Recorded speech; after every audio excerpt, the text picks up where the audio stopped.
लतीफ़ साईं फरमायो त जरथर तिख तंवार वणटण Y हेकड़ी, जरथर तिख तंवार वणटण Y हेकड़ी, सभई शह थिया सूर्य सज़ावार, हमा मंसूर हज़ार कहिड़ा चाढ़ियो चाढ़ीअ। अॼु जी हमसरी अदबी नशस्त हिकु अहिड़े नॉविल ते आहे जंहिं पंहिंजे दौर में ई पंहिंजो पाण मञायो ऐं तारीख़ में हुन पंहिंजी हिकिड़ी अलॻि ई हैसियत मञराई ऐं अॼु हू नॉविल हिकु अलॻि ई हैसियत रखे थो। हीउ नॉविल आहे दश्ते सोस, जमीला हाशमी जो लिखियलु आहे। हिन नॉविल जी तारीख़ी हैसियत इहा आहे त जंहिं किरदार ते हीउ नॉविल लिखियो वियो आहे उहो कंहिंखां बि किरदारु ॻुझो कोन्हे। जॾहिं बि इंसानी तारीख़ में क़ुर्बानीअ जो तस्करो थींदो त उन सूफ़ी किरदार जो ज़िक्र ज़रूरु ईंदो। उहो किरदारु आहे हुसैन बिन मंसूर हलाज जो। हीउ नॉविल इश्क़ इलाही ते मबनी आहे ऐं इश्क़ हक़ीक़ी खे कीअं जमीला हाशमी डिपिक्ट करे थी ऐं उन सां गॾोगॾु तारीख़ खे पाण सां गॾु खणी हले थी, इहो हिन सॼे नॉविल जे प्लॉट में निटिड थियल आहे। हिन नॉविल जा 3 पार्ट्स आहिनि।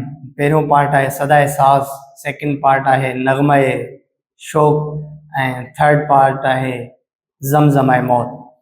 जेको पहिरियों पार्ट आहे सदाए साज़, हाणे हिन में हुसैन बिन मंसूर हलाज जी इब्तिदाई तालीम ऐं हुन जे दोस्तनि जो तस्करो आहे ऐं किथे किथे असांखे ग्लिम्सिस मिलनि था। जमीला हाशमी अब्बासी दौर खे बि डिपिक्ट करण जी कोशिशि करे थी। त हुन में छो त जेको अहम किरदारु आहे मंसूर खां पोइ उहो हामिद बिन अब्बास जो आहे। हामिद बिन अब्बास अब्बासी दौर जो बादशाह हो। जीअं पहिरें पार्ट में असां अचूं था ऐं हुसैन बिन मंसूर हलाज खे पंहिंजो वालिद साहबु हुन जे उस्तादनि वटि वठी अचे थो त हू मंसूर जूं ग़ैर मामूली सलाहियतूं ॾिसी तारीफ़ करणु लॻनि था ऐं हुन जे वालिद साहब खे मुबारकबाद ॾियनि था। पर जीअं त हुन जो वालिद साहबु इहे ॿुधी ॻाल्हियूं अफ़सरदा थिए थो ऐं ग़मज़दा थी वञे थो। त इन ग़मज़दगीअ में हू हुनखे चवनि था त ग़ैर मामूली सलाहियतुनि जा मालिक माण्हू काइनात खे हिकु अलॻि ई रूप ॾींदा आहिनि। बजाए तव्हांखे ख़ुशि थियण जे तव्हां ग़मज़दा थियो पिया ऐं अफ़सरदा थियो पिया।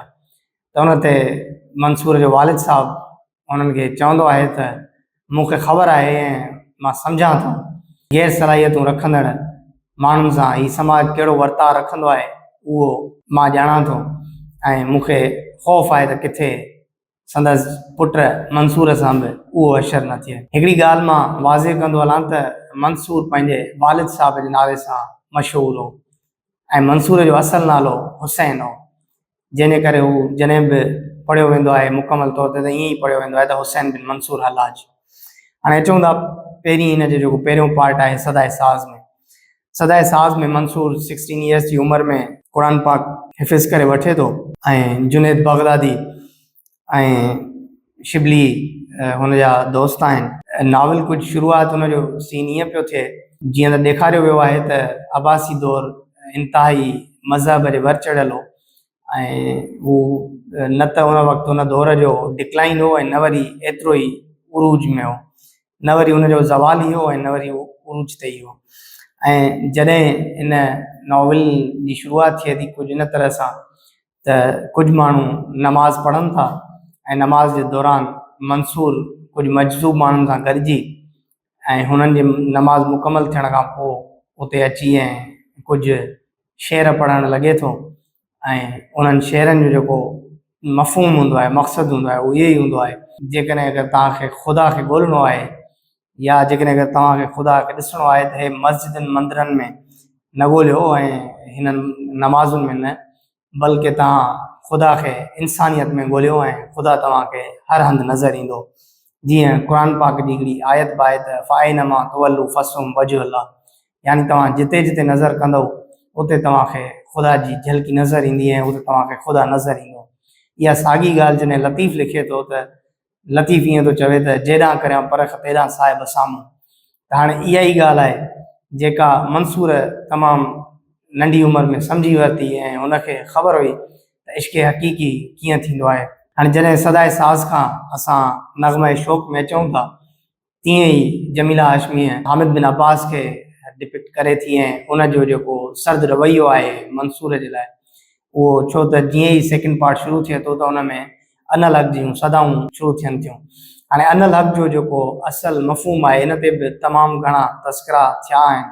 अनल हक़ जो जेको मफ़हूम आहे उहो इहो आहे त मां ई हक़ आहियां। मिसाल, I am the absolute truth, मां ई सच आहियां ऐं मां ई हक़ आहियां। हाणे जेको उन वक़्तु जेको राइज सचो उहो इहो ई सम्झियो वेंदो, हक़ उहो ई तसवुरु कयो वेंदो त जेको ख़ुदा आहे उहो ई हक़ आहे, जेको सच आहे उहो ख़ुदा ई आहे सिर्फ़ु। ऐं मंसूर इहा जेकॾहिं अगरि हाम हणे थो ऐं मंसूर जेकॾहिं चवे थो I am the absolute truth ऐं जेकॾहिं मां ई हक़ आहियां त माना उहो ख़ुदा थियण जी हाम हणे थो। ऐं इहा उन वक़्त जे लाइ हिकिड़ो ब्लास्फेमी हुई ऐं उन जे करे मंसूर ते केस हलायो वेंदो आहे ऐं हुनखे क़ैदो बंदि करण जे लाइ हुकुमनामा जारी कया वेंदा आहिनि। ऐं उन हुकुमनामनि जे करे हू शहर बदर थी वेंदो आहे ऐं हू उन शहर खां परे हलियो वेंदो आहे। पर जीअं त हिकिड़ो हुकुमनामो सल्तनत जो निकिरी चुको हूंदो आहे, उन करे मंसूर खे वरी ॻोल्हे अचे उन ते मुक़दमो हलणु शुरू थींदो आहे। साल खां पोइ ऐं मंसूर खे सज़ाए मौत ॿुधाई वेंदी आहे ऐं हामिद बिन अब्बास ई उनखे सज़ाए मौत ॾींदो आहे। ऐं उहो आख़िरी जेको ज़मज़म ऐं मौत वारो आहे सॼो पार्ट उन में उहो इंतिहाई ॾाढो दुखदायक पार्ट आहे, कीअं जमीला हाशमी उनखे डिपिक्ट कयो आहे सॼे पार्ट में।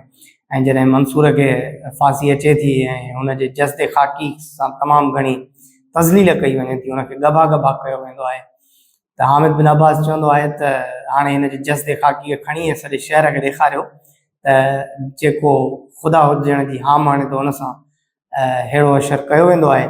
ऐं हाणे हुनजो जेको ईगो आहे या हुनजी जेका इहा पंहिंजो पाण खे सम्झण वारी जेका रवायत आहे उहा हाणे काॾे वई ऐं हाणे उहा सम्झ में सॼे शहर जे माण्हुनि खे बि अचणु खपे।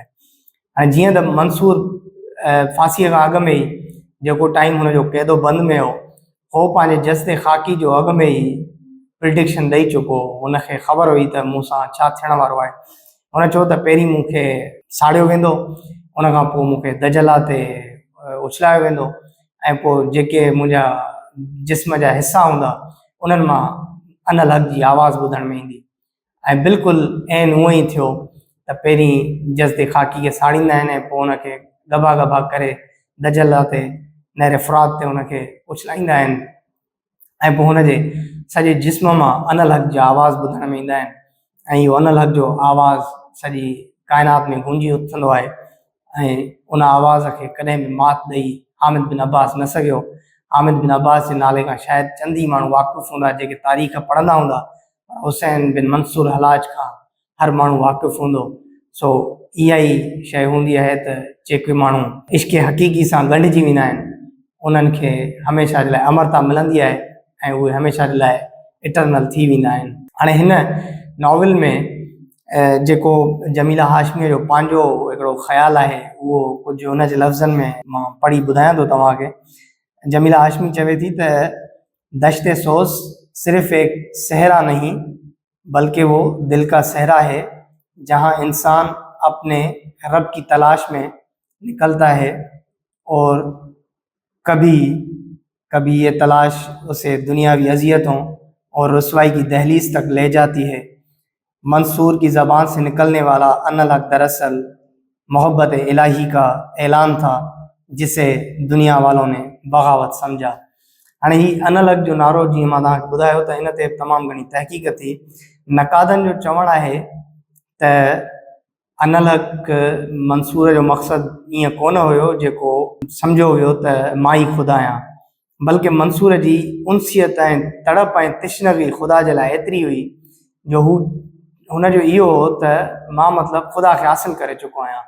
जीअं एज़ इट इज़ इहा ॻाल्हि असां सूफ़ी बायज़ीद बस्तामीअ खां ॾिसूं था त सूफ़ी बायज़ीद बस्तामीअ खे बि इहो ई हो त अल्लाह इज़ इन माई कोर्ट, हुनखे एतिरो कॉन्फिडेंस हो पंहिंजो पाण ते। इहा जेका ॻाल्हि आहे नक़ादनि हिनखे ईअं तस्करे हेठि आंदो आहे त मंसूर जो मक़सदु बिल्कुलु ईअं कोन हो त अनल हक़ में हू चवे पियो त मां ई ख़ुदा आहियां, बल्कि हू ख़ुदा सां उनसियत ऐं तिश्नगीअ जो इज़हार कंदो हुयो। ऐं जेका हुननि जो नक़ादनि जो ख़्यालु आहे त जमीला हाशमीअ बि हिनखे जेको डिपिक्ट करण जी कोशिशि कई आहे उहा ईअं कई आहे त मंसूर जो जेको मेलाप आहे ख़ुदा सां उहो हिन अनहलक जे नारे जे ज़रिए ई थिए थो। त हिन ते उन्हनि खे थोरी नक़ादनि खे इन ते आहे। ॿियो जेको नक़ादनि जो इन में हिकिड़ो अहम ज़ावियो आहे उहो असांखे किथे बि तारीख़ में पढ़ण लाइ नथो मिले। हाणे क्रिटिक्स जो चवणु आहे त मंसूर खे जेका हामिद बिन अब्बास जे ख़तरनाक क़िस्म जी सज़ा ॿुधाई ऐं जेॾो हुन जे जस्द ख़ाकी सां तज़लील कई वई, उहो गुस्सो इहो फ़क़ति अनहलक जे नारे जे करे कोन हुयो, उहो हुन जी जेका हामिद बिन अब्बास जी घरवारी हुई अगोल, उन सां जेके तालुकात हुआ मंसूर जा, उन जे करे मंसूर सां एतिरी तज़लील हामिद बिन अब्बास कई। सो इहा बि असांखे किथे तारीख़ में पढ़ण लाइ कोन थी मिले। सो नाविल इंतिहाई सुठे नमूने सां डिपिक्ट कयो आहे उन जमीला हाशमी मंसूर जे सॼे किरदार खे सुठे तरीक़े सां उनखे खणी आई आहे। किथे बि उन इहो असांखे नाहे ॾेखारियो त हिन साल खां हिन साल ताईं मंसूर पैदा थियो, हिन साल खां हिन साल ताईं मंसूर हीअ तालीम हासिलु कई, अहिड़ी का बि शइ कोन्हे का। जीअं माण्हू पहिरें सीन खां पढ़णु शुरू करे थो त आख़िर ताईं उहो ईअं लॻे थो त कंहिं हिकिड़े ड्रामाई अंदाज़ में ऐं हिकिड़ो पूरो फिक्शन पढ़े पियो। किथे बि असांखे इहो महसूसु न थींदो त हीअ असां को हिकिड़ी का तारीख़ी शख़्सियत जे बारे में असां पढ़ी रहिया आहियूं। जिन माण्हुनि जो तवासीन या जिन माण्हुनि जो मंसूर हलाज पढ़ियलु हूंदो, उन्हनि माण्हुनि खे ई इन ॻाल्हि जो उहे ई इन माण्हू इन ॻाल्हि जी निशानदेही करे सघंदा त हीअ बिल्कुलु हलाज जी लाइफ ते ई डिपिक्शन आहे ऐं हलाज जी लाइफ ते सॼो हिन जो प्लॉट मबनी आहे। हाणे जीअं शुरू में ई मूं ॿुधायो त हिन नॉवल में जेको मंसूर वटि तसवुर हो ख़ुदा जो, उहो मस्जिदनि मंदरनि या इबादत ख़ानकाहनि में ॻोल्हण वारो कोन हो। मंसूर वटि तसवुर इहो हो त फ़ाइनमा तवल्लु फ़सुम वजहुल्लाह वारो, मतिलबु जॾहिं करे परख तेरा साहब साम्हूं वारो। हाणे जमीला हाशमी हुनखे पंहिंजे लफ़्ज़नि में कीअं थी लिखे, इनखे थोरो असां इक़्तिबास पढ़ी था वठूं। जमीला हाशमी लिखे थी त तख्लीक करने वाला खालिक भी खुद और मखलूक की जानों का अमीन भी खुद, रूहों को पैदा करने वाला भी और रूहों के जवाब अलस्त बिरब्बिकुम सुनने वाला भी। जब उसने चाहा कि अपने आप को देखे तो उसने दुनिया बनाई, हर शय से मावरा भी और हर एक में जलवा फगन भी। पता नहीं जब हर तरफ वो खुद है तो पोशीदा किससे है। हाणे इहो जुमिलो जॾहिं मंसूर जे कैरेक्टर खां चवराए थी जमीला हाशमी त कुझु ईअं थी चवराए। ऐं जेको मंसूर जो ॿियो पासो आहे जेको हू इश्क़े मजाज़ खां इश्क़े हक़ीक़ी तरफ़ अचे थो, त उन में बि हिकिड़ो ॾाढो ख़ूबसूरत जुमिलो आहे। उहो कुझु इन तरह सां आहे त जो आशिकों के कबीले से ताल्लुक़ रखते हैं, इश्क़ की निशानियाँ तौफ़ीक़ और मेहरबानियाँ उनकी मंजिल हैं। त ही अहिड़े क़िस्म जा जुमिला तव्हांखे सॼे नॉवल में मिलंदा। सो उमेदु आहे त तव्हांखे ही नॉवल पसंदि ईंदो। हाज़िर थींदासीं ॿिए दफ़े कंहिं ॿिए महिमान सां, कंहिं ॿिए किताब सां। तव्हां सभिनी जी वॾी महिरबानी।